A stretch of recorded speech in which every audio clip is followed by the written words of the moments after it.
స్వాతంత్ర దినోత్సవ శుభాకాంక్షలు తెలియజేస్తున్నాము. గలతీ 5:13 ఏమంటుందంటే, సహోదరులారా మీరు స్వతంత్రులుగా ఉండటకు పిలువబడుతురు. అయితే ఒక మాట, ఆ స్వాతంత్రము శరీర క్రియలను హేతువు చేసుకొనక ప్రేమ కలిగిన వారై నిన్ను వలె నీ పొరుగు వారిని ప్రేమించాలంటున్నాడు ప్రభు. అయితే బ్రిటిష్ పాలన బానిసత్వం నుంచి మనల్ని గాంధీ, నెహ్రూ లాంటి వాళ్ళు అనేక ఉద్యమాలు చేసి మనకు స్వాతంత్రం తీసుకొచ్చి మన సంతోషం పరిపూర్ణం చేశారు. అయితే క్రీస్తు కూడా మనల్ని ప్రస్తుత దుష్టకాలంలో నుంచి మన పాపముల నిమిత్తమై శిలువలో మరణించి పునరుద్ధరణడై మనకి రక్షణ నిత్యజం అనుగ్రహించారు.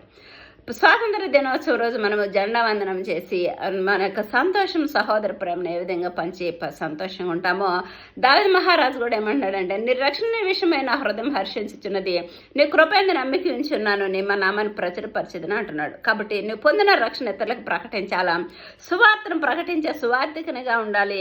నువ్వు ముందుకు కొనసాగి ప్రభు అనుగ్రహించే బహుమానం పొందాలి.